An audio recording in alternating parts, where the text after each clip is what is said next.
Yo, welcome back to another episode of the Rock Fantasy Files. I'm here in the bunker of the Rock Fantasy Studios in beautiful Middletown, New York. And I'm Steve, that own the Rock Fantasy Record Shop. So I'm giving myself all the love right now. You're the man. Tonight, you're the man.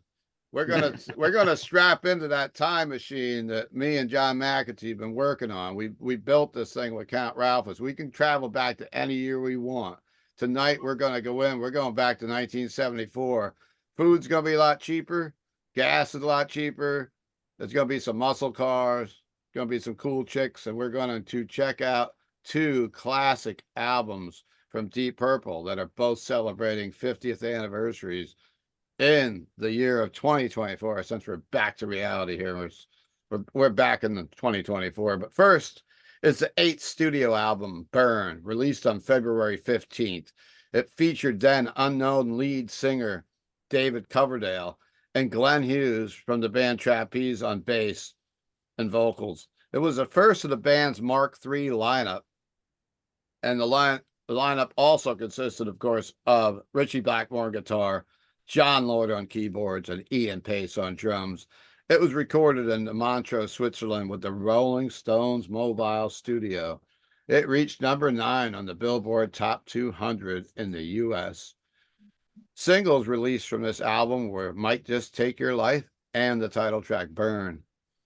Going up against that one that came out next is Stormbringer. It's the 9th studio album by Deep Purple. It was released November 8th, recorded at Musicland in Munich, Germany, and in the record plant in Los Angeles. The album hit number 20 on the Billboard Top 200 in the U.S. Singles released were You Can't Do It Right, Lady Double Dealer, and the title track, Stormbringer. Richie Blackmore left the band following the tour, citing the band's musical direction, going more into a funk area that he was not happy with. When I was a kid, I was riding around in muscle cars. My only exposure to this band was from the Mark III era, at least, was the Made in Europe 8-track and the Made in Japan 8-track. I did not have any of these solo albums back when I was a kid or a growing up teenager, and we were riding around in cars all day long and just listening to Made in Japan over and over again, and of course Made in Europe. And I got to check these albums, of course, out a little bit later on. But two great albums, and we're going to really discuss these in depth tonight. Let's go around to our guests. We got Ovi Rendum staying up all night from Norway. We got Tom Cap from Into the Void, our area's top Black Sabbath band, tribute band. We got Count Ralphus, our local metal historian. He's got some Deep Purple gear on. We got Tony Dio from the South.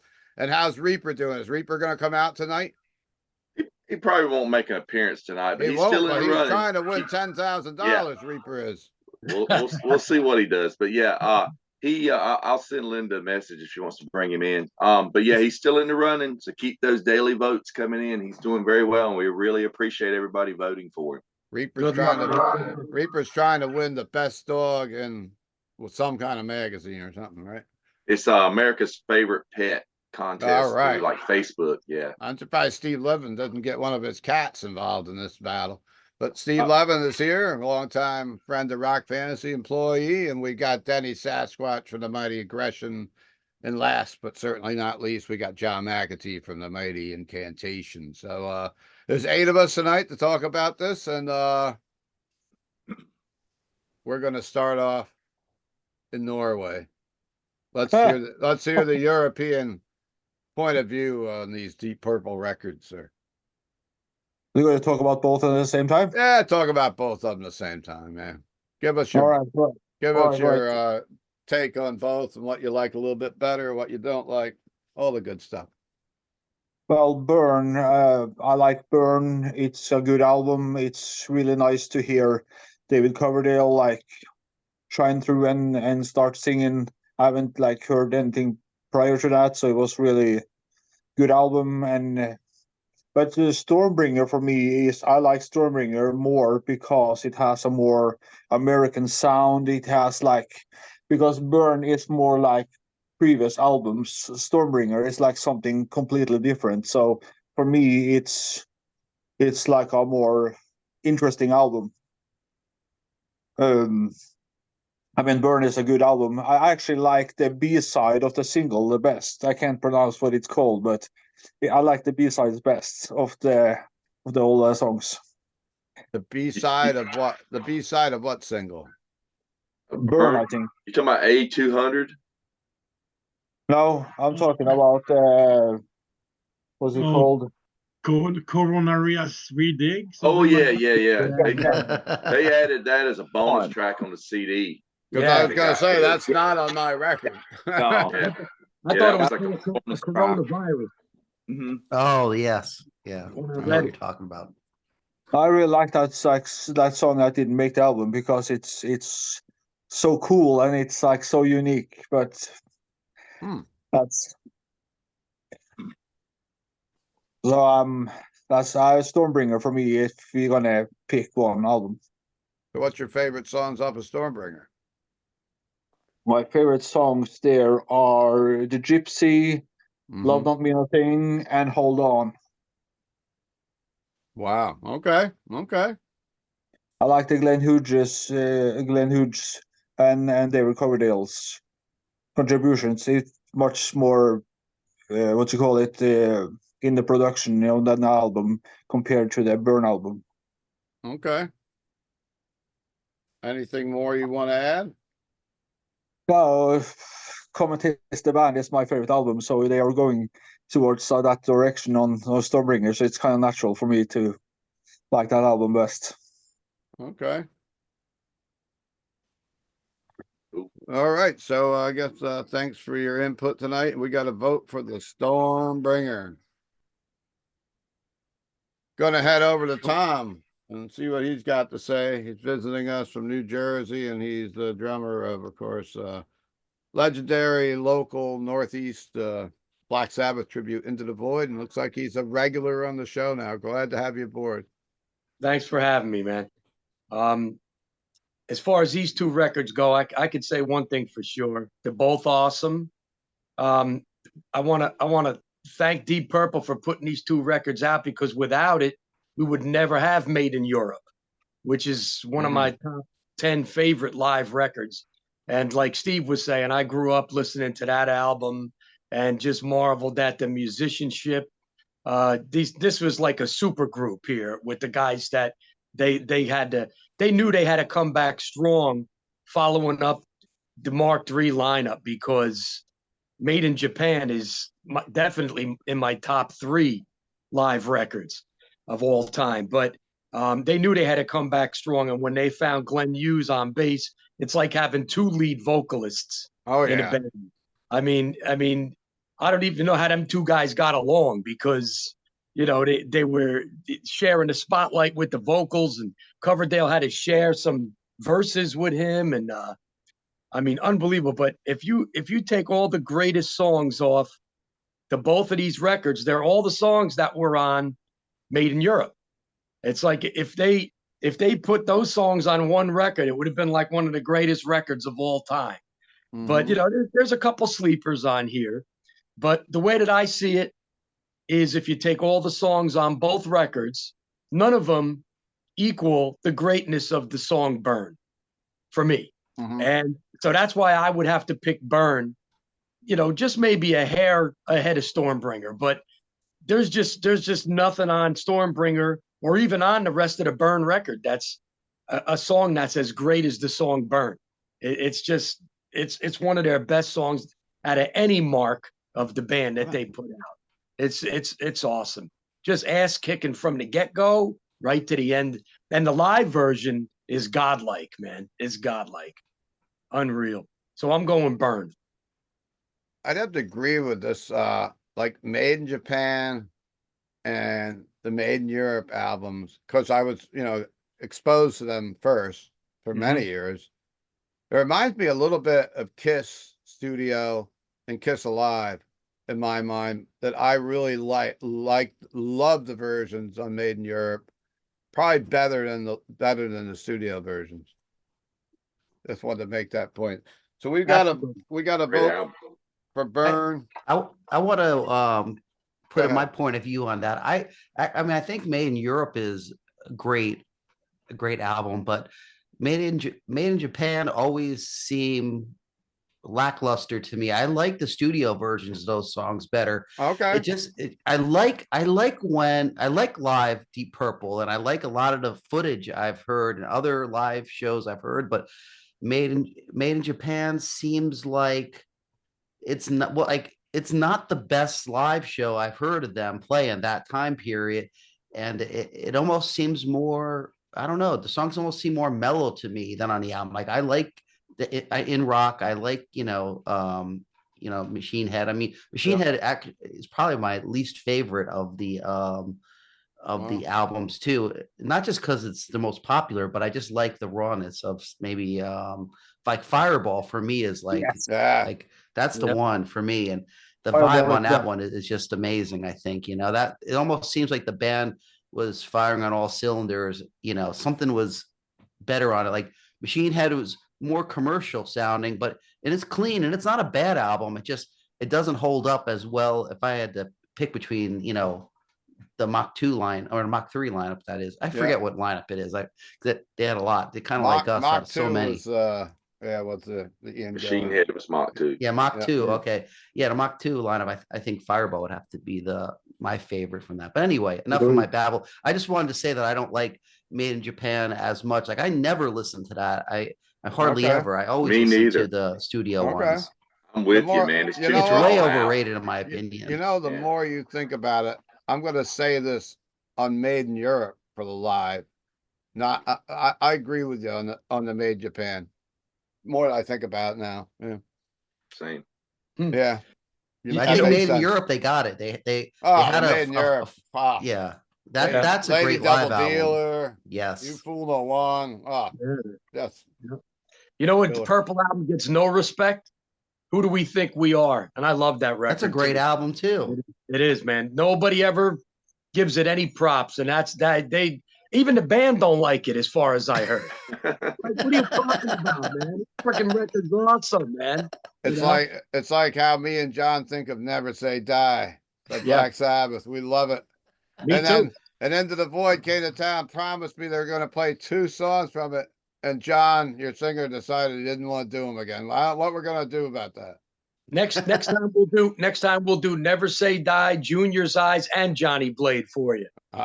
Whoa. And your private guest, I want to be there. That's the dream Black Sabbath show. Well, let's just hope that can Never Say happen. Die is such a good album. You're going to have to not pay John until he sings them maybe next time. No, he'll do it. It's okay. Maybe not in a row, but we'll feed him in there. We'll have to do 3 sets so he can sit and rest a little bit more. There you go. But Okay. anyhow, cool. Yep.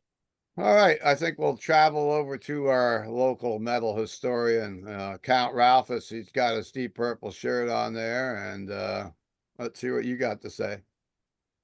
All right, first off, talking about the Mark II, Mark III, like no other band gets referred to that much like that except for Deep Purple. I mean, you don't like always say Mark II for Black Sabbath and Yeah. Yeah. some people might use it, but I was thinking, it made me think, like, what mark right now is Incantation, do you think? Wow.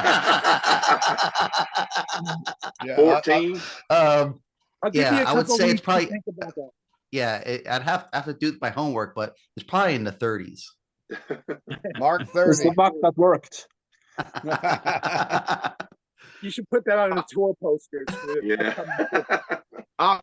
It's Mark 666. Yes. Got a few more years to catch up to that one if he's only on 30. So yeah, the more I listen to these 2 albums, like right away, I thought I had the one, because it's definitely the one I listened to more, and it still is the one. But the more I listened to both of them, they got real close, and I realized I like same amount of songs on each one. But it's like how Tom was saying, the one song "Burn" that just puts it over, especially if you're a drummer, because I think that's Ian Pacey's greatest So drum good. Yeah. performance he's ever done, and he's such a great drummer, underrated drummer. Yep. But I love the title track on Stormbringer. That's a great song too. In the very beginning of the song, there's this like weird little like gibberish going. It's kind of hard to hear before the first verse comes on. If you listen really closely, David Coverdale's actually saying what Linda Blair's character says when she's being questioned by the priest. She's saying he's saying that, which is something I just found out about. I thought that was really, really weird. And the Stormbringer is about the sword that the character Elric, the black bladed sword that Elric always carries in the Michael Moorcock novels and comic books and stuff.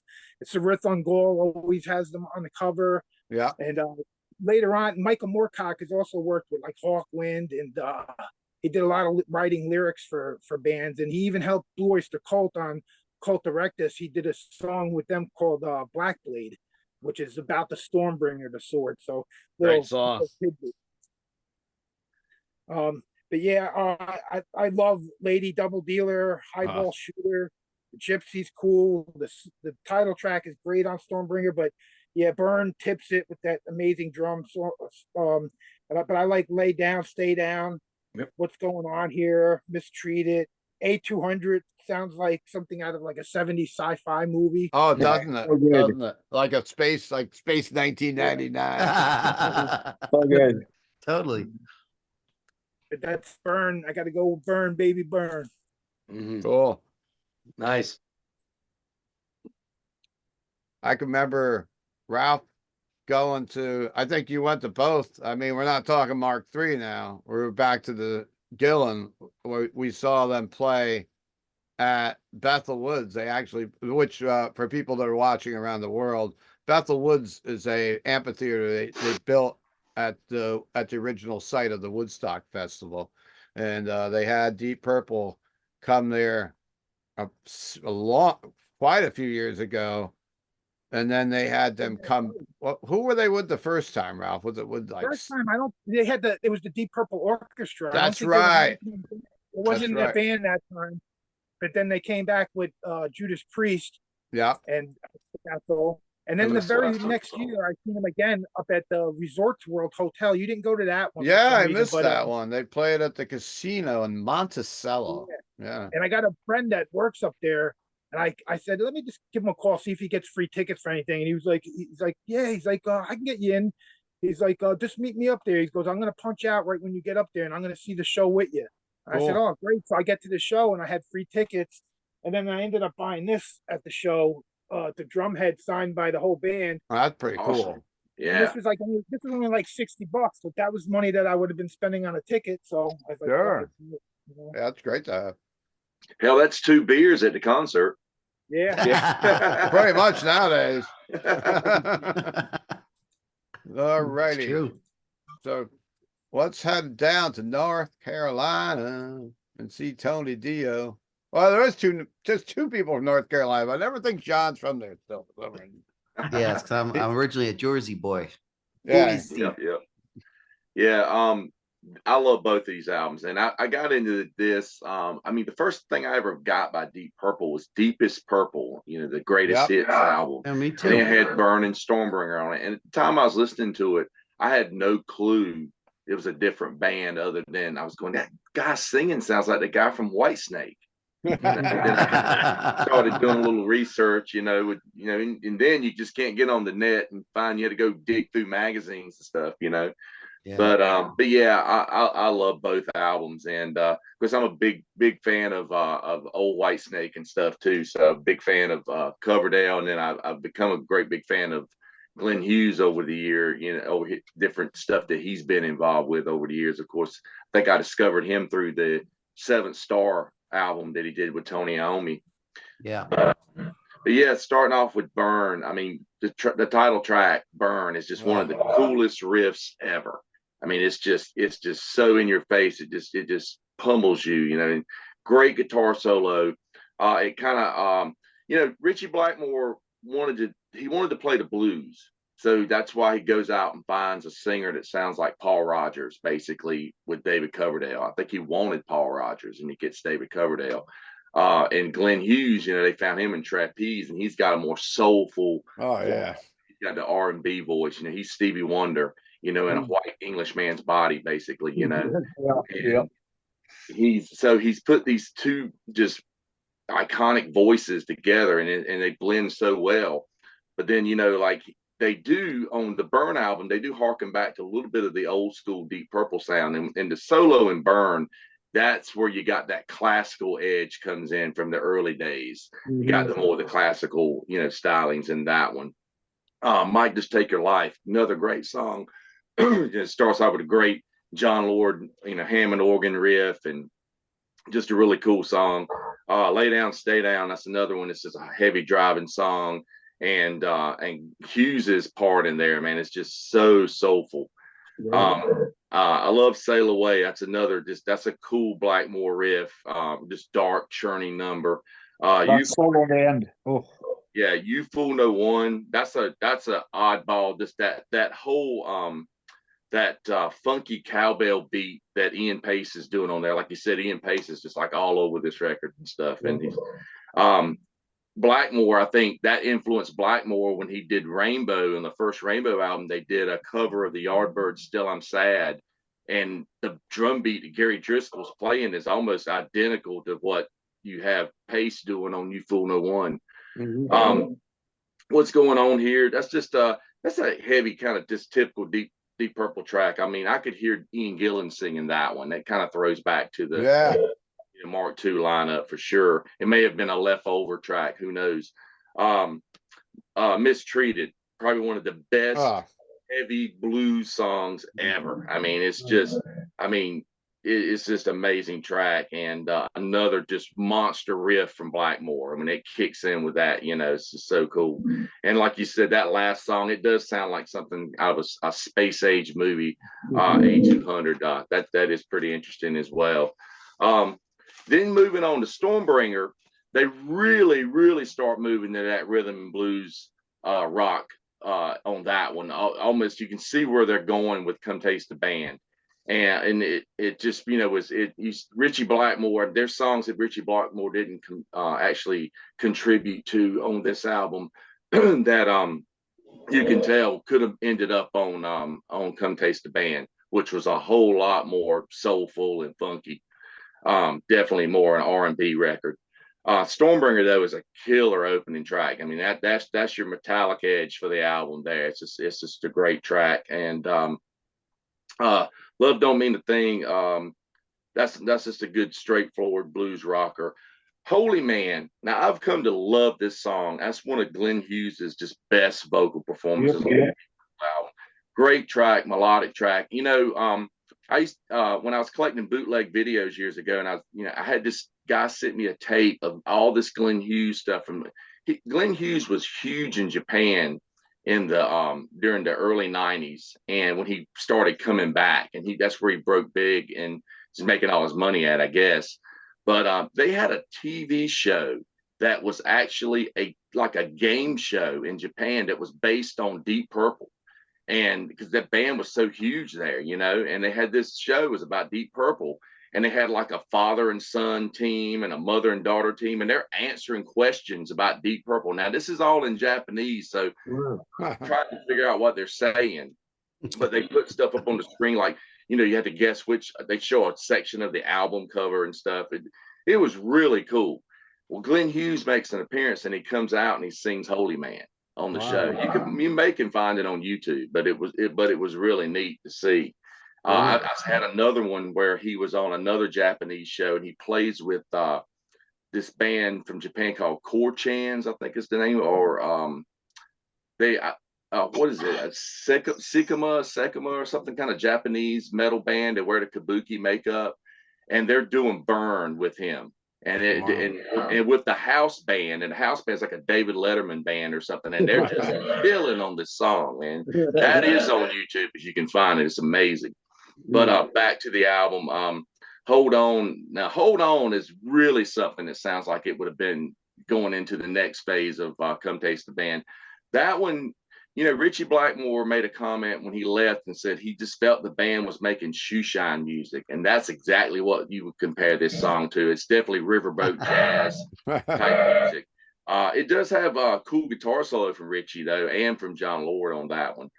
Yep. Lady Double Dealer is just a great hard rock track on that one. That's just it's more in the on the Burn. It would fit more on Burn, I think, than it did on this album. You Can Do It Right. It's another cool riff, but it goes into like a funky groove. Highball Shooter, another just heavy hard rocker track. That one reminds me of more of Whitesnake, like early Whitesnake, the blues era. And another cool riff. It's kind of Richie Blackmore has this swampy riff on the Gypsy. That's a really cool song. That reminds me of something that would have ended up on the first Rainbow album. You could hear Ronnie James Dio doing this song. Oh yeah. And Soldier of Fortune, just a great mellow track. I mean, it's just so deep. It's just him and Blackmore, and that one kind of reminds me of something that David would do later in Whitesnake as well. He had a song called Blind Man that was on the Ready and Willing album that was really cool. And he loves singing about drifters, you know, like a drifter. I was born to walk alone and all. He's all about hobos and drifters. But yeah, between the two albums, I'm going Burn, because Burn is actually my favorite Deep Purple album. Of everything over the years, it's the one that I go back to the most. And my second favorite, I'll say, is Perfect Strangers, because that one is just one that I think that's the best one that Mark II did in my book. But I love the old stuff too. I even like some of the stuff that they did in the early days of Mark I with the original singer and original lineup. Some of that stuff's kind of cool. Mm-hmm. Yeah, absolutely. Cool, Yeah, cool. well, cool. So yeah, I'm going with Burn for number one. Tony, have you seen? Has anybody on the room caught the Glenn Hughes tour? He's out in North America now, I believe. No, he hasn't come anywhere close to here. Okay. No, Well, I know he's out doing the Deep Purple material. I saw him I saw him several years ago do that in a club. So did I. Yeah, it was great. God, it was just top notch. He had great players with him, and you know, Glenn Hughes he's just a freak of nature, man, because he sounds amazing. I mean, David Coverdale can't even sing anymore, you know, and Glenn Hughes probably did more drugs than Keith Richards, and he sounds amazing. Yeah. Someone from either Hudson Valley Squares or maybe Craig Kaminsky just caught him recently. He just seen him like a day or two ago. Yeah, too bad we didn't get Craig on tonight. Yeah, he was like, what's he, 72, and he's just kicking ass though. Yeah, I caught the show at the Chance, one of the final shows I ever went to there, and I got an autographed Glenn Hughes poster. That's awesome. My wife's poster behind me. You know, I've seen Glenn play, you know, with Dead Daisies, and I've seen him play with Black Country Communion, and they always play Burn. They got to play Burn, you know, because it's just a great, you know, song anyway, but it's so good just to jam. Everybody, all the musicians in the band probably love playing that song. I mean, Black Country Communion did it. Jason Bonham was just killing on the drums. I mean, trying to mimic Ian Pace's, you know, moves on that. I can remember probably 15 years ago, Butch Jones was telling me about it. It was at the Civic Center in Poughkeepsie. Whitesnake played, and at the time I really didn't have any interest in seeing Whitesnake because I was more into the heavier stuff. But they said they're going to open up the set with Burn and I think Stormbringer. Yeah, and I said they did when they first came back, when they started back playing again. They were doing, that's what they opened the shows with. And I saw an interview with David Coverdale where he said that Doug Aldrich and Red Beach, his guitarist, said, "Hey, we want to do Burn," you know, and he was like, "Really? You think people want to hear that?" And they're like, "Yeah." You know, just said the musicians in the band were like, "Yeah, we want to play this," you know, because they really get to showcase on it. So, yeah, that was great that they brought that back into set. Because, I mean, like, you know, I saw Whitesnake several times in the '80s, and they didn't play any, you know, Deep Purple stuff or anything in the set. It was just their you know, their regular songs that were popular at the time. Yeah. Okay. I just got a text from Rob Tuttle. He's actually, I bet you he thought we were coming on at 9. Let me reach out to him and get him in the room now. Yeah. Because Whitesnake gave out that purple album now in deluxe edition with a lot of extra stuff. Yeah. Yeah, I went and saw Adrian Vandenberg last night, and he Yeah. did. I was expecting to hear like a bunch of Vandenberg stuff, and he played. The set was 80% Whitesnake covers, but it was still Oh, good. It was a nice. good show. I had a good time, but I wanted to hear, that bunch of stuff from that first Vandenberg record. Yeah. Cool, you got Did to get meet him. two- You got stuff signed afterwards too. You got a Oh bunch of- yeah, man. We hung out like an hour or so, and it wasn't really cold out, so we just waited. He came out, and he was really, really friendly. He's 70 years old. I couldn't believe that. Wow. Wow. Yeah. So I got That's a cool. He was question cool. for everyone. Did Uh-huh. anyone ever make these candles? I wish they sold those. I would love to. own Yeah. That's another thing. I mean, That's another thing I always loved this album cover. I thought Me these too, man. candles were just the grooviest, like coolest things around. But somebody album must have had the mold because they made them. Yeah, both album covers are so good. I was reading something Stormbringer about the is best. Stormbringer cover, about the photo. Does anybody know the story behind the photo on that? It was the lady that took that photo originally that they used for this cover. Of course, the unicorn wasn't in it, of course, but I think Miles Davis, Bitches Brew used the same photo, or was inspired by the same photo. Oh, Uh-huh. Both great album covers. I wore my Stormbringer shirt tonight. I have a Burn shirt as well. Cool. Couldn't You figure can't out. go wrong with that album cover either. No. I got a rainbow candle. nice. Oh, that's Oh, awesome. wow. Yeah. Yeah, where'd you get that at? My wife bought it for my birthday. I don't. She found it online somewhere. So That's this is killer. like a recent acquisition. Yeah, I just got it. Nice, nice, Nice. nice. Yeah, I think you showed it Monday night, didn't you? Yeah. Yeah. If Deep Purple sold a set of those Burn candles, I would definitely purchase them. I'd buy them. Everybody, Incantation's making candles soon. I heard. Yeah. Yes. I want a John Yeah, Mack. go- I want a For John. each lineup for each I think- mock Oh, lineup. shit. Wasn't it? If I'm not mistaken, didn't Opeth do a takeoff of that album cover? They make candles of all the Opeth members, and they had them. They look just like the album cover. I don't know if don't. anybody's ever I'm a pretty I big remember- Opeth fan. I don't. My memory's not remembering that. But now I'm going to. I remember. Maybe one seeing of our that. viewers remembers that. Put in the comments. Better not ask me. I'm an Opeth guy. You are or not? I don't know. It's just You're not? All right. All Yeah, right. join the So club. we're gonna hop over to Mr. Stephen Levin and see what his take is on these two records.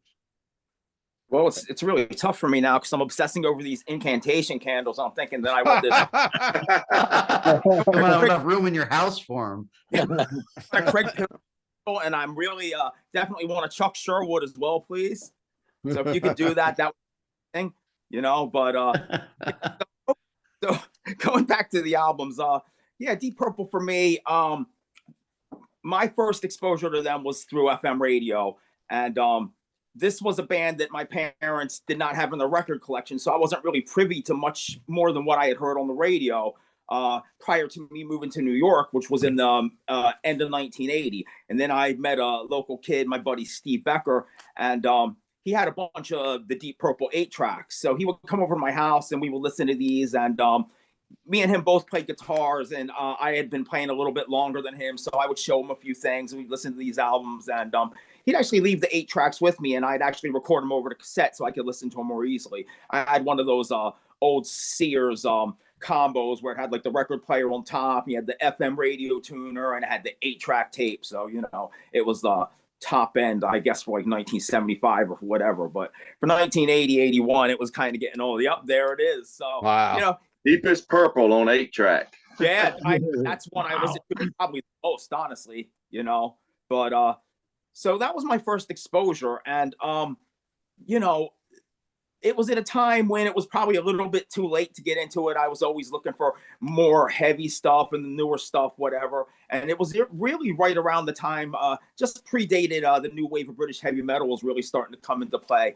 And now that I go back and I listen to Deep Purple, I realize how much they inspired a lot of the people that inspired me. So in this aspect, Richie Blackmore, really, I play a lot like him. I always was like, yeah, I kind of play like Dave Mustaine, or I play a little bit like Kirk Hammett, for instance, the way he does triplets and stuff. But when you go back and you listen to Blackmore and Schenker, you realize that these were the two guys that were inspiring all these guys. And I guess you have to throw Ole John Roth in there as well, who was actually even more neoclassical than Blackmore, if you could even say that. I mean, the stuff Yeah, that he you was can. Yeah, you real, can.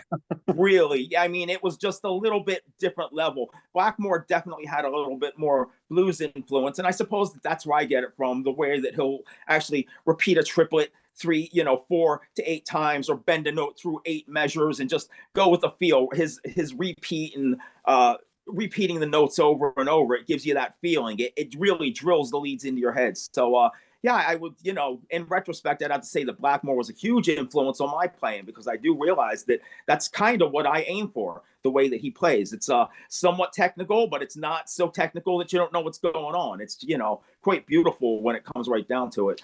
So I'm going to start off with Stormbringer. Stormbringer is, I don't like it as much as Burn. I'll start off right by saying that. I love the first song. It's so good. To me, it sounds like what Blackmore would later do in Rainbow. It's almost like a prelude to that. It's very similar to what he was doing in that. He does a lead in it that's so Stargazer-like, the way he bends the notes, and it's so like neoclassical, the arpeggios he does. It's really good. The one thing that I don't like about it, though, is that John Lord, I feel like his keyboards in this song step on the song. They don't really go with the flow. They go against the grain. It's a little bit it's a little bit of a cacophony right there. You either really dig it or you don't. If you go back to the first track on Burn, which is Burn, you can hear where the keyboards really go with the flow of the song. And I kind of prefer that. I don't really like when keyboards step all over a song. So that would just be my one take on that. But otherwise, I do love the song. I love Lady Double Dealer is an amazing song. It's got just a hard rock riff. Definitely, that's a song where you can hear a lot of new wave of British heavy metal, what they took from Deep Purple right there. It's got a great build up to one of my favorite Blackmore leads. I mean, it's just got so much feeling to it. You Can't Do It Right, for those who know, it's very Isley Brothers like. It sounds a lot like the. It has that whole funk, that American funk and groove. It's a very strange song for them, but I really dig it because I really like the Isley Brothers and some other groups that I was exposed to around that time back when I was a kid. Now, in that song, the keyboards really fit the song. They go with it. They go right with the grain. And that I like. I like when the keyboards are just like with the song. They add a bit of element to it instead of just being completely over the top. Highball Shooter, you hear the golden voice of David Coverdale right there. I mean, the guy's got a great set of pipes. What can you say? Whether you like him or not, he's one of the original cock rockers, as flamboyant as they come. But I mean, he has a reason to. It's all the Robert Plant, that's like, Robert Plant was very much like that. I do really like the album. 5 out of the 9 songs to me are great. A couple of the other ones I'm not so crazy about. If I was going to throw a numeric number on it, which I always do, I would give that one a 7 out of 10.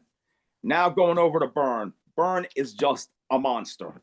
It really is. Going back and listening to this, it just brought back a lot of memories of those old 8 tracks, of hearing that. And the opening track, there's not much that I have to say about it that I haven't said or what hasn't been said by the other guys. It's just ridiculous. The lead, once again, Blackmore's just, he's showing the world what he can do, that he's one of the top-notch players of the time. Just crazy, crazy stuff. Might Just Take Your Life. Really like that song. It's got super hooky chorus, which is always important. Something that you can grasp onto, something that people can sing along with if you're going to play the song live. Lay Down, Stay Down, one of my favorite songs. Another one that really influenced the new wave of British heavy metal.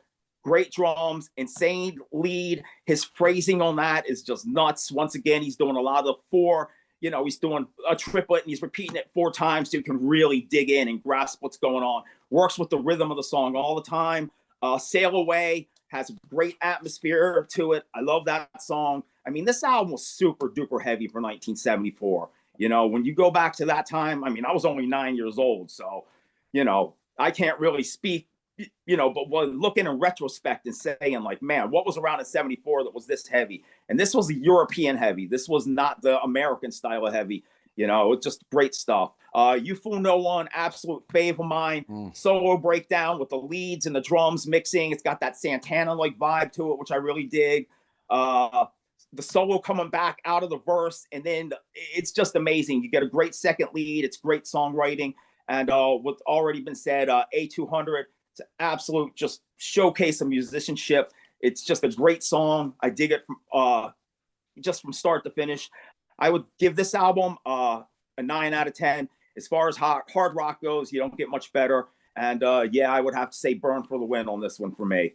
And one thing that Ovi said that I really took from what he said, and that's why I love doing this panel with you guys, is that, yeah, Stormbringer was definitely had that American vibe way more than the European vibe of Burn. And that's what I like. I love that European style, I guess, you know, not to take anything away from the American stuff. That's way more what I was exposed to, because FM radio really raised me a lot from what my parents had in their collection, which was like heavy Beatles and Rolling Stones, Led Zeppelin, Jimi Hendrix. They had stuff like Vanilla Fudge, but for whatever reason, my dad didn't have like Deep Purple and some of the stuff that I think that he just would have been like, if he had actually had those albums, just would have loved. Like, I wish he was still around that I could turn him on to it now, because I just know he would have really appreciated it. But so yeah, Burn for the Win for me.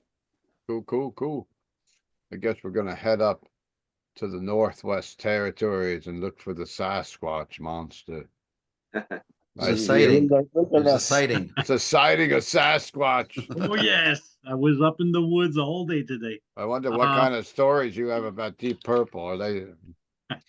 Did you bang one of Deep Purple's girlfriends? No. Just plead the fifth. They probably would have been too young for me.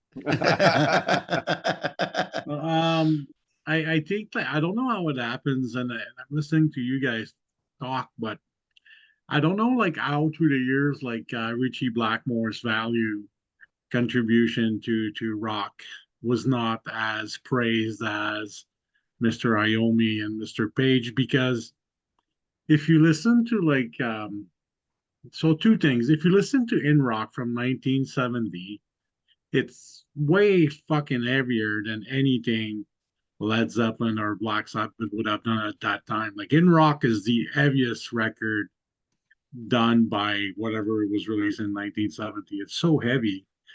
And funny enough, like, the second thing is Richie Blackmore is the best recruiter of singer of rock of all time. And just to prove my point, both Iommi and Page have utilized Blackmore singer many times following these events. And I, you know, every time I and I, similar to like Tony Dio, like, I love those fucking like Guitar Heroes and Schenker, and I love Vandenberg, and I love, like, you know, Van Halen and all that. And all those guys praise Richie Blackmore to no end. Like, that's who, like, they say, like, hey, you were influenced by Richie Blackmore. But somehow all I hear is, you know, well, just for record sales, I guess Jimmy Page needs to, you know, it is fucking Jimmy Page. Then Tony Iommi, whatever, he's the grandfather of metal, but I always feel like Blackmore gets the short end of the stick, and he should be way more involved in discussions. And like, to go from like to go and recruit like Gillen to go and get like Coverdale and Glenn Hughes, not even one, let's get two. And then to go and get Ronnie James Dio after that, and even his freaking wife Candace Knight actually sings pretty good on Blackmore's Night album. So a lot of props and kudos for him to do that. And I didn't know that, when you said like Tony Dio said that like Glenn Hughes was from Trapeze, like, I remember that, but I didn't remember that Dave Allen from Priest was their fucking drummer. Yeah. That is, Yeah, that's right. Okay, like wow, like, And it's Mel Galley from Whitesnake was the guitarist. Yeah. exactly right. Like, just Great band. Great band. But yeah, like, I mean, I talk about my two older cousins that made me do shit that a 8, 9 year old kid Yeah. should not have been doing. But like, I learned that album Burn like pretty much when it came out. Same as Stormbringer, because these guys were like Deep Purple nuts. Like Fireball, I listened to Fireball like so many times I can't even. That's what I'll every day. The fucking drum intro Yeah. would play at my house like all the time. So yeah, like but somehow like when I was younger and not intelligent, I would put the vinyl, I would put Burn on, and then I would listen to Burn, and then I would take it off and then listen to something else, just because that was the only song on that album that was straight up in your face, like kind of like metal. And similar to Stormbringer, I used to put the record, put Stormbringer, and then take the things off, right? So it took me like years later to go and really appreciate both albums. And then after that, it went to the point that was my go-to album. Like I used to love have people over and put Sail Away on, and they're like, oh, who the fuck is that? I'd be like, oh, that's Deep Purple. I'm like, no, it's not. Yes, it is. Right. Yeah. But yeah, so like the Burn album to me, it is I'm trying to like, okay, what they were trying to do and all that. There's a completely different like a shift in style from Burn to Stormbringer, as you guys all mentioned already. But I think like Blackmore himself was starting to try to like envision like, okay, I'm kind of done with this shit and I'm gonna start Rainbow, because those two albums are the perfect transition from like Mark II to like two albums, and then go and start like Rainbow and go with like Men on the Silver Mountain and everything that he came up after that. But yeah, like I love David Coverdale's vocals. I got a love-hate relationship with Whitesnake, because fucking love them sometimes. Sometimes like, why are you doing that? And like and similar to Glenn Hughes, even though like like the stuff he does with Black Country Communion is so good.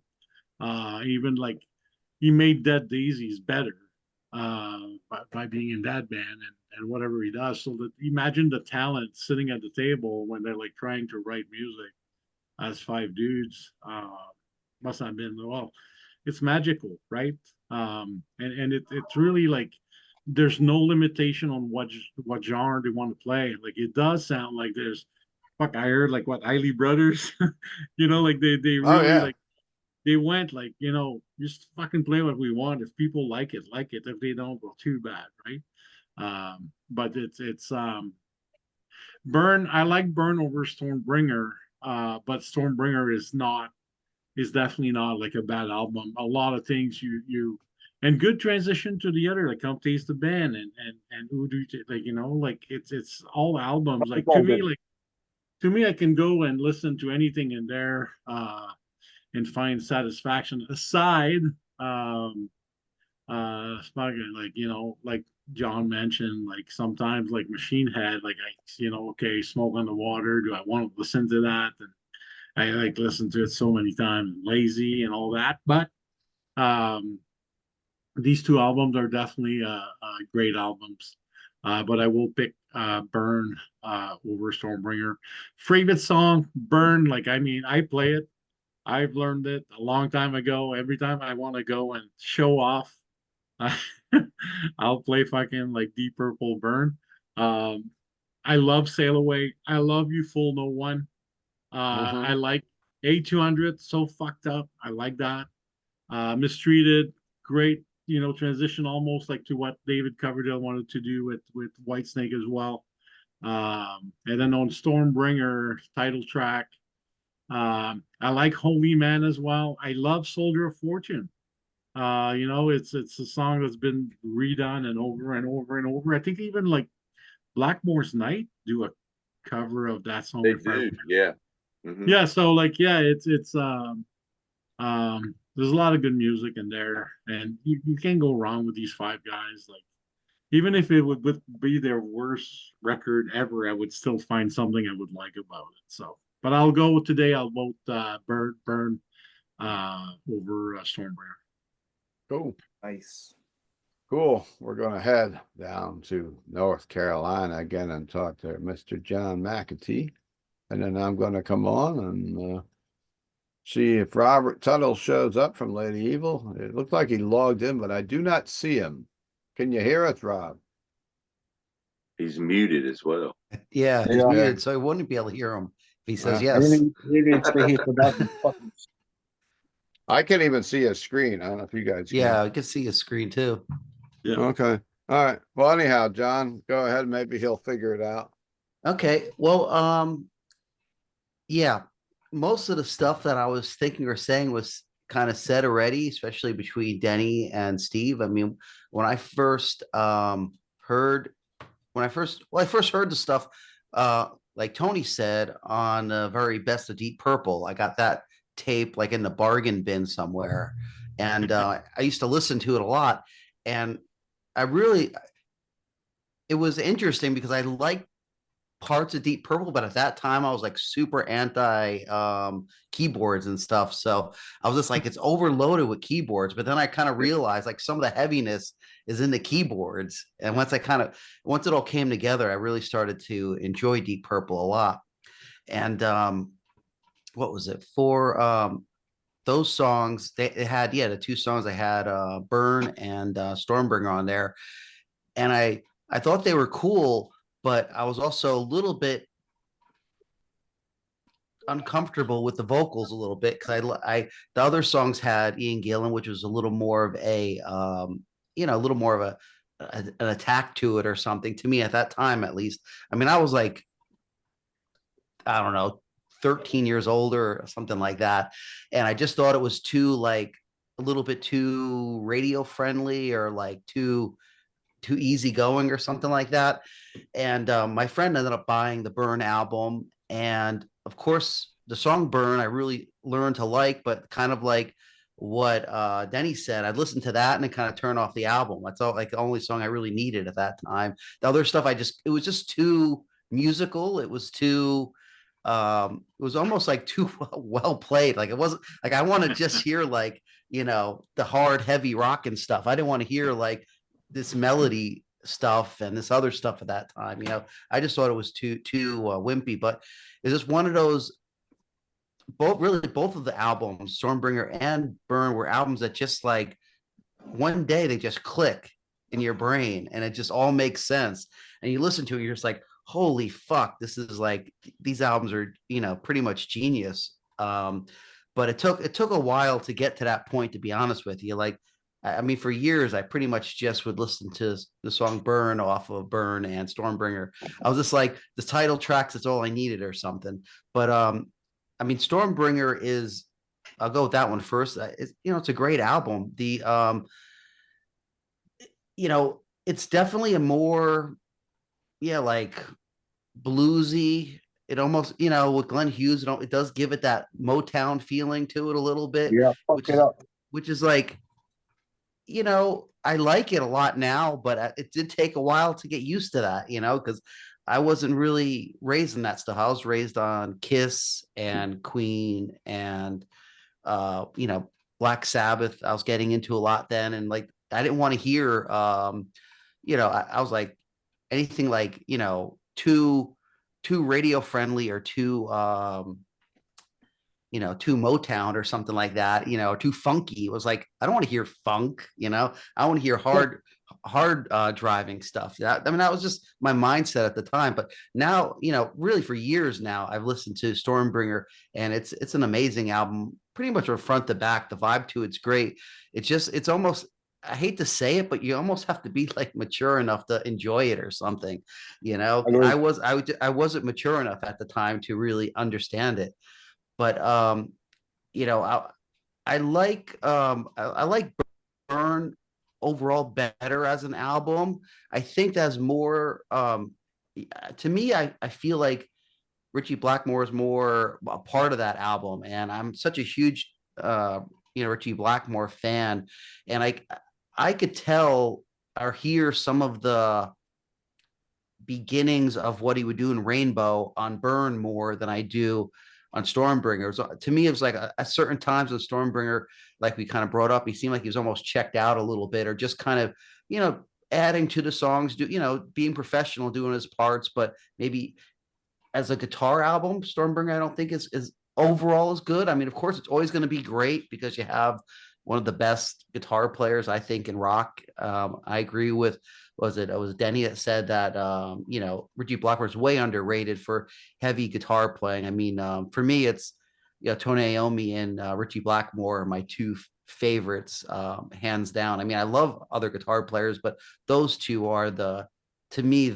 just amazing. The way Richie Blackmore, especially when he plays live and he just does these attitude feeling, like he just talks to his guitar, basically telling everyone to fuck off. It's my time to play and I'm doing this. And I'm like, no, I'm not ready yet. I'm ready. Let's do, that whole, like the way he makes his guitar talk is just, it's just amazing. But yeah, Stormbringer, I mean, Burn to me is, that song itself is, one of the best rock songs ever, really. I mean,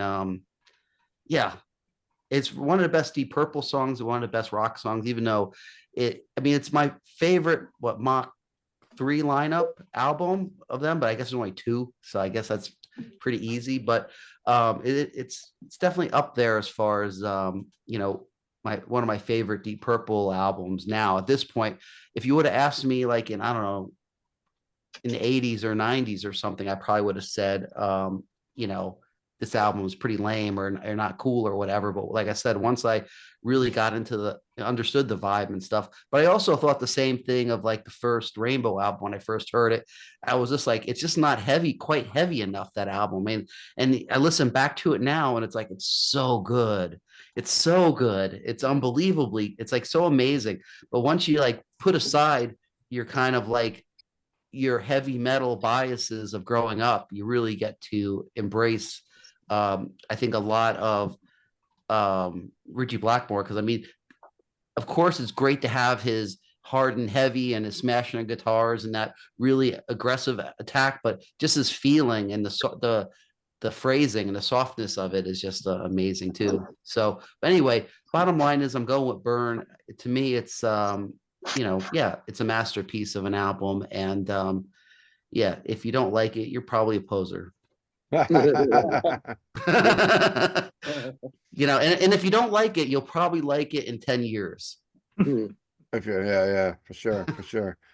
Cool, John. And Rob. Oh, one thing I wanted to bring to, I'm so sorry. Go ahead. What's amazing too about these albums is that they were like released only like in the same year. Yeah. I mean, to put that much music, that quality of music, and if you add the bonus tracks that are on, they did it at that same time, it's unbelievable. Like how did they tour and write those songs in that short period of time? I mean, I know they were on really from when I really started following was the Mach 2 lineup. And I mean, they put out an album each year pretty much, but this one's 2 in a year with a new lineup. It's like they must have just had such inspiration. It would have been amazing to see that that work ethic, to be able to write that much quality stuff in that much time. And plus also really kind of change a lot over that time too. It's like you get to almost tell, like you were saying, Burn is like a carryover almost of the Mach 2 lineup, and then a Stormbringer kind of came in. You could tell everyone else kind of, added their parts to it. I'm just curious if they were like written close to the same time and they just picked like the first one, like, let's go a little bit more aggressive on this one. And then after they got to that point, they said, okay, let's, do the more expanded stuff. Or I don't know if they wrote all of Stormbringer afterwards. I'd be really curious to know how that all kind of came together, They toured a lot. I know. They played. You got to take in consideration too. They played California Jam in April, and 250,000 people. David Coverdale comes out of obscurity. He's working in a men's clothing store. Yes. Now he's running the biggest band in the world, and he's playing in front of 250,000 people. And if you watch that California Jam concert, you know how David Coverdale really loosened up. He was the big king cock rocker, later on with the mic stand and all that. in California Jam, man, he's got a mic stand with a boom, and he just kind of goes up and sings. He'll walk away. He was probably He's shitting his pants. He probably was. Exactly. I mean, anybody would. You jump into a band like that in front of that many people, just Mhm. like, That'd be huge. I actually, yes, couldn't even imagine that. I Yeah. actually watched that last night because I was getting ready for the episode, and I was like going through YouTube, and I came across, I'm like, let's watch a little Deep Purple, and came across the Cal Jam show, and I was watching it, and David Coverdale was like, he was like, man, this is unbelievable. And you don't really realize, and watching this, you don't really realize that this is just him jumping into rock stardom at this Yes. giant festival. Of course, being on stage with Emerson, Lake and Palmer and Black Sabbath. Watch a little footage from them too. So damn young. It's just crazy. But man, what great footage. And you got to realize how big Deep Purple was back then. That Huge. they had their own jumbo jet. So, I mean, maybe they got plenty of time to write while they're flying around the world. They were literally setting up festivals and flying that jet and setting up festivals in different parts of the world for years. So they were as big, they were as big as Zeppelin, big as everybody else back then. And I don't think they get the whole band doesn't get as much notoriety as Sabbath and Zepp and some of those bands nowadays. I don't know how though, because at the California Jam, I mean, just the impact that Ricky Blackmore made with smashing the camera, and blowing up his he blew up his cabinet and threw it out to the crowd. It's like he's not even just smash his guitar, it's like blow up the cabinet too. That is he stole the show with that for sure. That was just amazing. If you watch it in slow motion, you see it. It blew him across the stage. You see his hair is on fire for a second. And Ian Pace said it blew his glasses off. Yes. Yeah. Didn't he hit a photographer at that show? He hit the camera, those big the camera guy. cameras. Those big cameras. He was smashing it with his guitar. Smashed it with his, he was not a happy camper. He throws his cabinets off the stage, and I mean, it's just crazy, man. Went ballistic. Stole the show. Steve, Short fuse. You were saying how big Deep Purple was. I remember an interview with Yngwie Malmsteen years ago, who always said he worshipped Blackmore, but they asked him a question, Sabbath or Zeppelin, without skipping a beat, he said Deep Purple. And he said when he was in Sweden growing up, he said Deep Purple was bigger than both of them put together. Yeah, So, you know, America and in parts of Europe, they were the bigger bands, but in certain countries, Deep Purple was the band. Wow. Yeah, for sure. Yep. Wow. I want to bring one thing up about, you mentioned Ian Pace. Once again, this year I'm drumming for 50 years. Wow. And I got to tell you, man, Ian Pace was the best drummer to ever come out of the 70s. I don't give a shit. Anybody, you could tell me John Bonham all day long. You could tell me John Bonham. You could tell me anybody else you want to tell. Ian Pace, nobody played drum. Ian Pace is like my favorite. Right. You listen to the Mule on Made in Japan. Listen to, I mean, there ain't nothing like that drum solo. He used a 16-inch mounted tom, which mine's a 15 because even my balls ain't big enough to have a 16. He had a 26, a 16, an 18, and a 20 floor tom. And I mean, that drum sound on that record too is unfreaking believable, man. And the way he played it. There's stuff that he's doing on that solo that nobody could do, man. I'm sorry. Well, that's the thing with, I'm sorry to interrupt, but his dynamics too are just phenomenal. I mean, he could bring it up like the levels he plays at. It's just like so calculated and so it's just mind blowing. He really is. He's probably, I mean, he's one of my favorite drummers ever. I don't know. In the States, like you were saying, in the States, Blackmore doesn't get no love. Deep Purple doesn't get no love, and Ian Pace don't get no love, man. And they deserve all the props that you could possibly give any musician or band, man. They're John Lord too. What's that? John Lord too. Oh yeah, no he's doubt. obscure as far as like the big stars are concerned. Yes. You know, only keyboard player I actually like. Usually, if keyboards are in the band, I'm checking out. You know, like me. John Lord is in. He's got my full attention. Who was a better singer than Ian Gillan on that live record on Made in Japan? I mean, who the hell could do Strange Kind of Woman or Somewhere in Time? I mean, that was like when that came out. Like, well, not when it came out. When I first heard it, I was like, "Holy crap!" Time, yeah. Somewhere in Time, pull that out of? Child in Time, yeah. Child that was Time. Child. Yeah. I mean, and in between the songs, when he would like scream to the crowd and like when he mimicked the guitar and Strange Kind of, I mean, like you just everybody's like, oh, Robert Plant. I'm like, get the fuck out. I think if you go back to the 70s, we're in the time machine, right? We're in the 70s now. We took the time machine that we built, and I think that they got the notoriety in the States, and I think it's something that's faded from now, because I was there back then, and I remember Deep Purple being just maybe not as big as Zepp in high school and stuff, but they were huge. I think they were big. I think it just faded off a little bit now. I mean, of course, Blackmore gets a good amount. Like 95% of the guitar players out there will say that "Smoke on the Water" was the first song they ever learned. So as far as that goes, he does get talked about a lot. And I think that Blackmore is changing his direction and doing Blackmore's Night and changing his style probably has a little more to do with it. If he was still pumping out Rainbow albums and playing more metal, I think maybe that made a difference too. Like there's a generation that just wasn't affected by new music, maybe. Right. Purple carried on with other guitar players, and they were nowhere near as good. And then the guitar player they had was amazing. It just didn't work.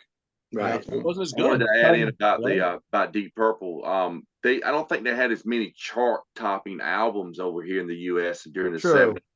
Sabbath or even, of course, Led Zeppelin. But they were still selling concert tickets, and they were very, very popular. Oh, yeah. They were still a huge band. They were one of those bands people would go live, but they wouldn't go see them live, but they might not buy their records. Like you always see the poster with Zeppelin with their 747 and a lot, and now if you watch the Cow Jam, you see the jet coming into land before the Cow Jam. They show that footage where they're coming down the steps, and it's just great. Hey, it's fun now with Blackmore, with like when he do the interview about Smoke on the Water, it's like because it's Beethoven's fifth backwards. So he he says that he owes Beethoven a lot of money. Yeah. There's a really good documentary called Phoenix Rising. You can find it on like Tubi. It's a documentary about Deep Purple during the Mark IV lineup after Blackmore had left, but it shows how big they are at that period. They were, it's just all about how the band and where they were at that period and how it all crashed. He's got it right there on DVD. That's it. Yeah. Anyhow, let's get Rob on and get his point of view on what's going on tonight. He thought we were coming on at 9 like we were for a couple weeks. 9. But... well, I'm glad you made it. It is after 9 now. It is 9, so I wasn't far off. Yeah. So I agree with John. I agree with John's assessment of guitar players, like 100%. Blackmore and Iommi. I actually own a Richie Blackmore Signature Series Stratocaster, even though I'm a bass player. And let's not forget Roger Glover. Anybody that's had to try to follow Roger Glover, that guy's insane. He is on bass what Blackmore is on guitar. He's all over the freaking place. Just try to remember like where he's jumping from point to point. You're like, I'm exhausted. I haven't even got to the second verse yet. Well, one thing I wanted to say about that, which is really a great point, is when they go off and jam, they could jam together and just somehow all just know what the hell's going on or whatever, just by a little look or just a little up with the guitar. It's really awesome to see a band that could play whatever, like out of nowhere, just like morph into it. They were all in tune to each other for some, even though they were, I guess, incredibly dysfunctional as individuals towards each other. Musically, they were all in a line, I guess afterwards they hated each other, but they certainly didn't hate each other when they were in the recording studio, because their music is, we don't have anything really like it today, really. Rob, what's your point of view on these records? What's your favorite and what okay, well, Stormbringer is a very good record, even though I think Blackmore has publicly said that's when he knew it was time to bail. That was when he knew it was time to get off the ship. They went kind of a bluesy way, and he didn't want to do that. He was more neoclassical and a little more free form, even throwing a little jazz. And when they went to Stormbringer, that was his. Like he said in an interview that he knew that it was time to go. That being said, the title track I think is amazing. I love the intro keyboard, how it's a little wavy, you know, in behind everything, and you know, everything comes crashing in together. I saw Glenn Hughes perform that like 2 years ago. If you haven't seen Glenn Hughes go solo, you want to go do it. That guy can still flat out bring it. He still sings like he's a kid, plays bass. Like I wanted to throw mine in the garbage when I got home. Seriously, I mean, it's like this guy's a 75-year-old man. I'm going, hey, he's 25 years older than me, man, and I feel like shit. But yeah, if you can see it, man, I highly recommend it while he's still performing at A level, and he is at A level. Yeah, there was no auto tune in that shit. Let me tell you, he was just him, a little phase shifter, and he was good to go. So that being said, if I add everything up and I go through Stormbringer and Burn, the total of both albums, I feel that Stormbringer might be a little higher total. Like if you just added up the songs, just recorded them like from 1 to 10, and you added them all up and averaged them out, the Stormbringer would probably come out a little ahead. Putting that out there, Stormbringer doesn't have Burn. There's been 2 songs in my life that made the hair on the back of my neck stick up for decades. One was Unchained, and the other was Burn. And I'm a huge Sabbath fan. I'm a more Sabbath fan than I am a Deep Purple fan. I'm a pretty big Deep Purple fan. But Burn, no Sabbath song ever made like the hair on the back of my neck just stand straight up at attention and you know, just can't turn that song off. I don't care whatever you have to do. Don't go into the tunnel. Don't go in the bridge. Whatever it is, stop, pull off the side of the road. Burn is on. Okay. You know, he did take the 3 chords from, you know, Smoke on the Water and just rearrange them a little bit, but he did a really good job at it. The 2 leads, the back-to-back leads, and then the keyboard solos, which I've openly discussed. I'm not a big keyboard fan in rock music, but in that song I am. And the way they change it up a little bit at the end, it's still the same, but they changed it a little bit. That's one of the best hard rock songs. I mean, if it's not in the top 5, then I don't know what the hell is. So I would have to go, just because Burn is on that album, I got to go heavy-handed on Burn. It's Agreed. You know, that is a magical song, period. You know, that any musician would love to have a song of that magnitude into their you know, I mean, most people, even if they have like a long storied career, they can't throw down the Burn trump card. You know, it's like, you know, yeah, we had some great songs. Yeah, did you write Burn? No, I'm sorry. Next. You know, and it's still to this day, it has the same effect on me. Like I hear it and I'm like, you know, after, like you said, 50 years, you know, and I was 7 when it came out, and I hear it today. And the first thing I think of is like, shit, man, somebody wrote that. How does that work? You know, the other songs I feel on Burn aren't as strong as the other songs on Stormbringer, although Mistreated is, you know, pretty good. I think that was Blackmore's first Mistreated song, wasn't it? Did he go on to write 2 more after that? There's Mistreated and yeah, he had Mistreated. Yeah, he liked the Mistreated part, or his vocalist did, one or the other. I don't think he doesn't really care who writes the vocals much. Yeah, it's Burn hands down. It's not even, you know, with that song on there, it's without that song, I would view them as pretty close, pretty close. With that song, it's not even close. It's just straight up Burn, sure. You know? There's one point too about the song Burn, which I think is very interesting, is that a lot of songs that are that good and that popular and heard that many times, I'm sick of hearing. But Burn's one of those songs that I could always play, and it always sounds fresh. Like I can't listen to Smoke on the Water. I'm just like, oh, come on. Never listen to it. You know, or, you know, even like a Black Sabbath, like an Iron Man or a Paranoid, you never want to hear it again. But Burn is one of those songs, no matter how many times you hear it, it never gets old. You listen to it back to back, and it doesn't get old. You know, it's like it's fresh each time. Great. Yeah. Yep. These two, neither one of them are my favorite Deep Purple albums. I'll even go, and it's probably not a popular opinion, that I like Perfect Strangers better than either one of these albums. Wow. Perfect Strangers is great. I love her. It's my second favorite. You know, but that is, it's got to be their best song. It's not their most popular song. Let's face it. Smoke on the Water. Mm-hmm. You know, I think Blackmore said years ago he still makes 6 figures off Smoke on the Water alone. That must be a nice gig. I'd love to have a taste of that. Yeah, right. But I mean that riff. I mean, what can you say? That riff, it's amazing. Mm-hmm. You know, it's not even that difficult, but it's amazing. Yep. Well, that was the genius of how great of a player he was, and he still knew the simplicity of just making the riff mean something. Yes. Yeah. He doesn't even play rhythm guitar, for Christ's sakes. He's nowhere to be found in rhythm guitar in most of his songs. I know. John Lord take the whole the keyboards the whole time. Comes Yes. in and rips something that he rips it so fast and so hard and so different than everybody else. That's all you can remember. You don't remember the fact he didn't play rhythm on most of those songs. He's gone. And if he does, he's hitting an open string or just a dyad. That's it. And he's going on. And the song is amazing. And you remember him for it. That's how good he is.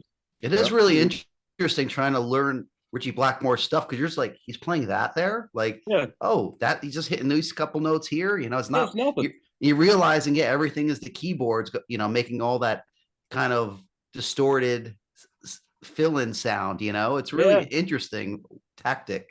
Yeah, you listen to the live albums and you're like listening to like the rhythm track, you're like, is there even guitar on here? You know, and then all of a sudden, like, he comes out of nowhere and just stomps you to death. My God, man. You know, what if you played rhythm? There would be no other guitar players in the world. There's that one concert that came out in like '95. You guys, right before they broke up with Ian Gillan. Yes. You know, and they open with Highway Star, and it's Blackmore's not even on stage. Yeah. The band plays, and he walks out right before his solo. He throws a cup across the stage and just goes to the solo. Yeah, and if you remember correctly, like the first part of that solo, and he actually said that's the only solo he plays note for note. He ad-libs every solo, but he said that he used to get booed off the stage when he didn't play that note for note. In the beginning, the first part of that solo, he's all over the place. That's nowhere near the Highway Star freaking solo. That is like I don't even know what it is, but it doesn't make any sense. And all of a sudden, it's like he just flips a switch, and you're like, damn, there he is. Yeah.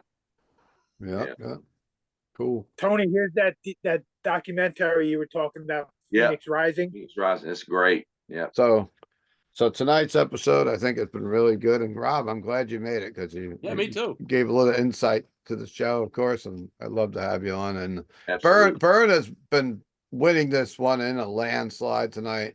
The only one that had picked, of course, Ovi likes to be the odd man out, and he picked Stormbringer to start off. He's more underground. He's more underground. Probably. He's more rhythm. Maybe he's more, but like the mature part. Yeah. Yes. He's more R&B. Yeah, he's more mature than us. But I think there's a learning. Contrarian. I think there's a learning from Mr. Keeler in this entire episode, is because Ovi, being like this Norwegian bad guy, makes us pick like 4 albums that are equally good. And then Stephen Keeler goes and give us something a little easier to pick. That's so easier, so next time you gotta like, Ovi cannot be the only assholes. You have to make sure you do something like hard for us. Okay. Well, these 2 albums were celebrating 50th anniversaries, and that's why we're using these 2 I albums. know. Kidding, we love you, man. Don't worry, we love you. I know. Well, Ovi picked, we go back a few episodes. I don't remember the album. He's done this a couple times where everybody's picked one and he picked the other. I think it was Ozzy. It was an Ozzy one or something. But anyhow, I guess I should give my picks at least. And Bark at the Moon. Yeah, right. Bark at the Moon beat Born Again or something, I think maybe. I would pick Bark at the Moon over almost anything. Anyhow, so I actually opened for Jake Ely. That was amazing. Did you? Oh, wow. Yeah, we opened for Red Dragon Cartel, and he hung out with us for 90 minutes after the show. Nice. Bullshitting, and he's an amazing guy. He doesn't like awesome. Sharon Osbourne, but he's a really amazing guy. Who does? Yeah, we got fucked. So I guess I'm going to move on here, and I'm going to talk about Stormbringer. My favorite tracks, good. of course, are the title track. Everybody's talked about it. Lady Double Dealer. What an amazing song. I really love the version on Made in Europe. Highball Shooter and the Gypsy are my favorite tracks off of that record. I also, You Can't Do It Right's got that real, like you said, it's like an Isley Brother kind of thing. It could have been on the Soul Train, man. They could have been on the Soul Train. But that will be my number 2 pick out of the two. And what can you say? Burn. We've all talked about it a million times tonight. The title track is one of the best metal songs ever, best rock songs. And You Fool the One, another great song, and Mistreated, epic. And I just give it the nod. I agree with everything what Rob said about these albums and a couple other people. If Burn wasn't on this album, these would be pretty equal.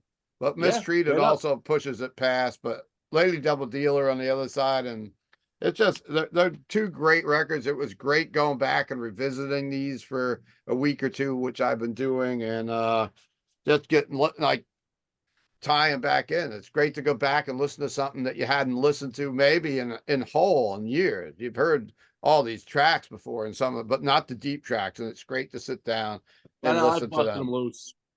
I busted loose in the postal truck driving into people's driveways a lot. Oh, do you? I want you to be my absolutely. mail. We need you to be the mailman for Rock Fantasy, man. Yeah, I'm telling you, man. You might be looking at the only mailman who's played Black Sabbath and the Burning Witches inside of a Greek monastery. It might be. And Rob, let us know you're coming to Quinn's Pins here in Middletown. If you guys are in the area, March 22nd. He is the bass player. Come on down, man. Hang out. He's the bass player. Opening. Yeah, bass player for Lady Evil, and you got who's opening up again? Obsidian. Yep. Joey Campo. Joey Campo's band. Good friend of mine. Mark Garcia is talking about maybe a live dragon being on stage with you. I think that.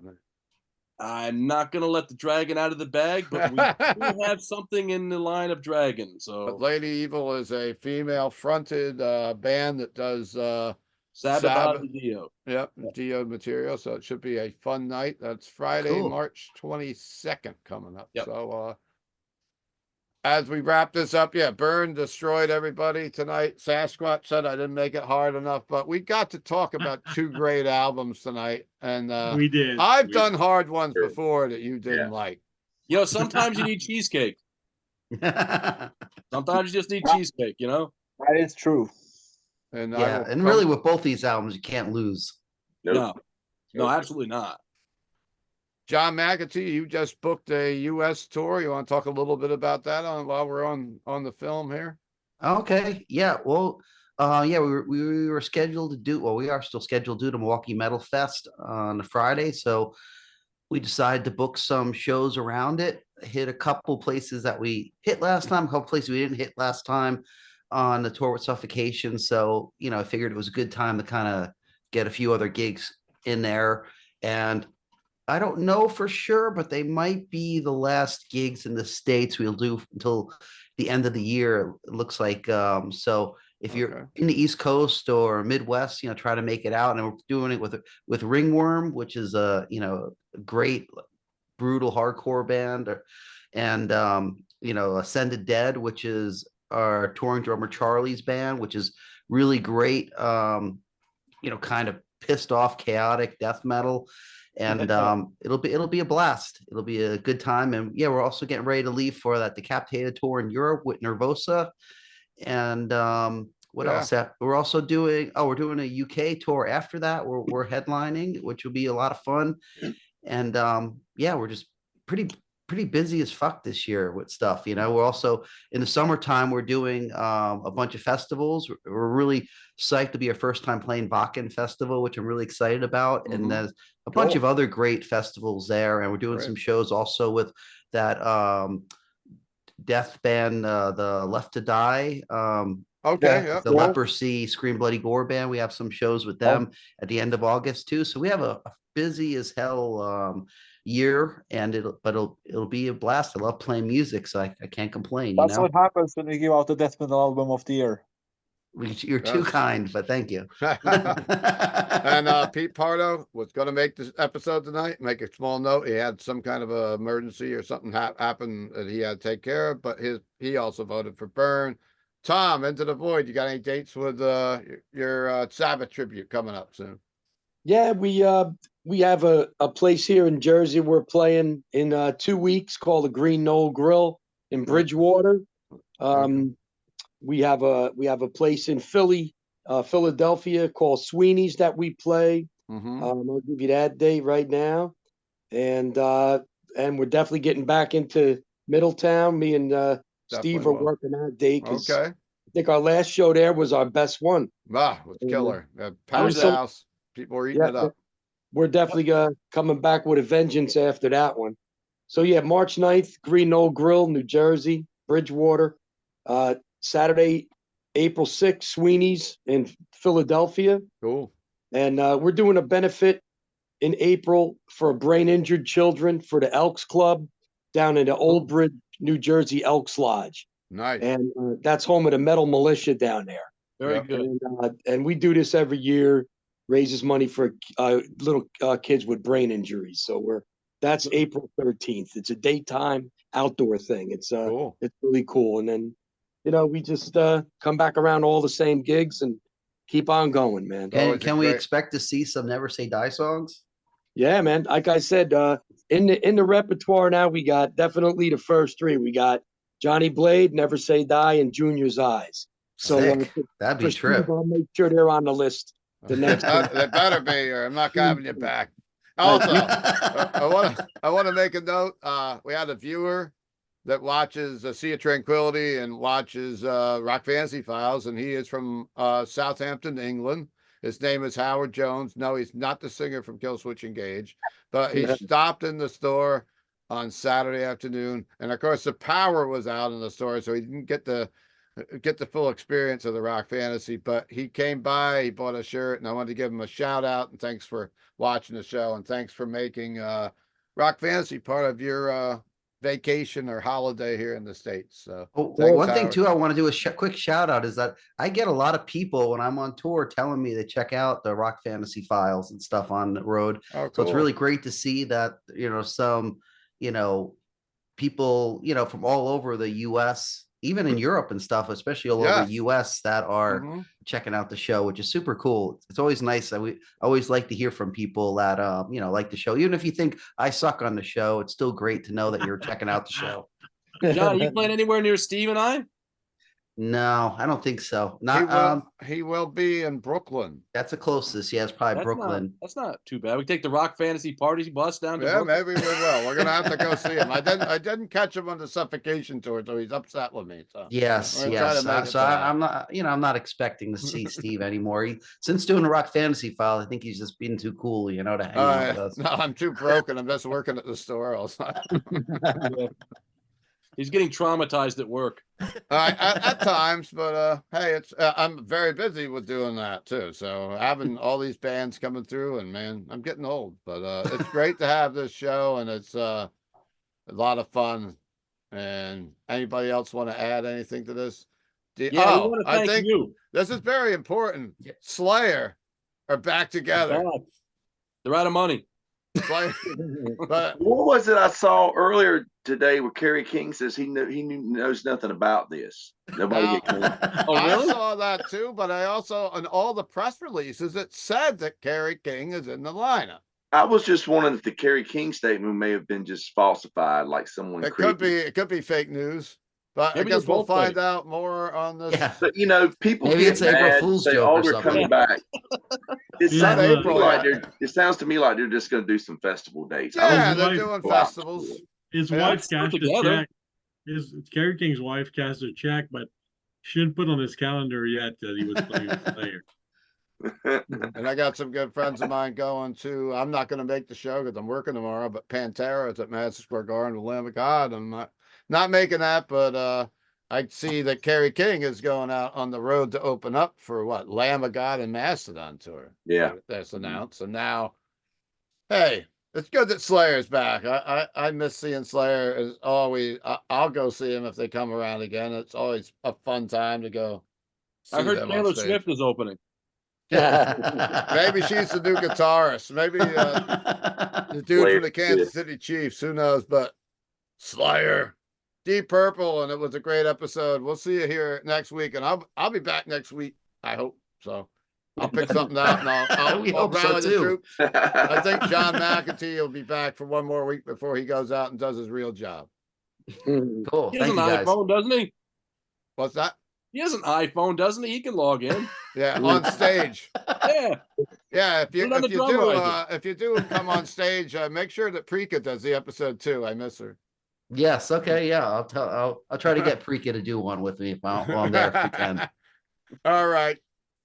We'll see you next time, Rock Fantasy Files. Please talk about your Deep Purple moments and what you like best about the albums, and we'll see you next time. Thanks for watching.